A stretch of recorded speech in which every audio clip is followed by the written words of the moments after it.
tuiangalie hii hapa.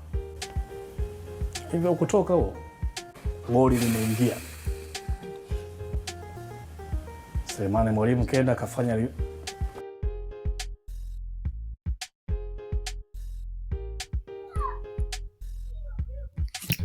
Yes, karibu sana Bongo Jojo, sehemu pekee ambapo unapata taarifa zote na trending issue zote zikiwemo za michezo na zile za wasanii pamoja na celebrity mbalimbali ndani na nje ya mipaka. Sasa leo hii tuko na kile ambacho kilitokea katika mechi iliyopigwa tarehe mosi ya mwezi wa 3 mwaka huu wa 2026, mechi ya watani wa jadi kwa maana ya Simba na Yanga. Sasa mara baada ya mechi ile ambayo iligubikwa na matukio mengi kadha wa kadha ambayo yalionyesha ukiukwaji mbalimbali wa sheria pamoja na matukio mengine ambayo yalihusishwa katika mechi zilizopita za Simba na Yanga, kuna maamuzi yaliyotolewa na kamati ya uendeshaji na usimamizi wa ligi kwa maana ya bodi ya ligi ya Tanzania TPLB.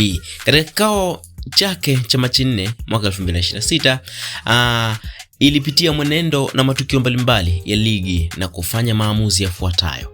Kamati imemfungia mshambuliaji wa Simba Suleiman Mwalimu michezo 3 kufuatia tukio la kumpiga kiwiko mchezaji wa Dodoma Jiji Andy Bikoko wakati timu hizo zilipokutana kwenye mchezo wa ligi kuu mkoani Dodoma. Lakini pia Mwalimu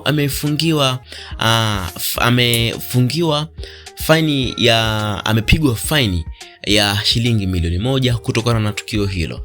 Aidha, Simba imekumbana na adhabu zaidi kutokana na mchezo dhidi ya Yanga uliopigwa Jumapili iliyopita katika uwanja wa Amani, New Amani Complex. Hapa katika adhabu hizi imetozwa faini ya shilingi milioni 5 kwa kosa la mashabiki wake kumrushia chupa za maji mchezaji William Edgar wa Dodoma Jiji na wahudumu wa kwanza kwa maana ya Red Cross. Lakini pia imetozwa faini ya shilingi milioni 5 kwa kuingia uwanja wa New Aman Zanzibar kupitia mlango usio rasmi. Pia imetozwa faini nyingine ya shilingi 500 kwa kukataa kutumia chumba rasmi cha kuvalia na kutumia chumba cha mikutano ya wanahabari. Na vile vile Simba na Yanga, klabu zote hizi mbili, zimetozwa faini ya shilingi milioni 5 kila mmoja baada ya walinzi wao kugombana na kutoleana matusi wakati Simba ikiwasili uwanjani. Lakini pia Simba italazimika kulipa gharama zote za matengenezo ya mlango wa chumba cha mikutano ya wanahabari uliovunjwa na walinzi wao.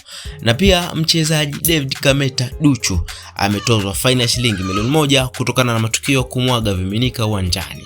Lakini aidha, muamuzi msaidizi ambaye huyu alilikataa goli la Simba, huyu anaitwa Kasim Mpanga, aliyekataa bao la Simba amefungiwa miezi 6 na kutokana na kushindwa kutafsiri sheria za mpira wa miguu. Sasa haya ni maamuzi mbalimbali kutokana na kile ambacho kilifanyika mara baada ya kamati ya bodi ya ligi kuwa imekaa na kutoka na maamuzi hayo. Sasa wewe kama shabiki, yepi ni maoni yako kuhusiana na kile ambacho kimeendelea kutokea? Na pia usisite kutuandikia maoni yako kupitia uwanja wa comment na utuandikie nini ambacho unaamini kilikuwa sahihi kutokana na yale ambayo yamefanyika.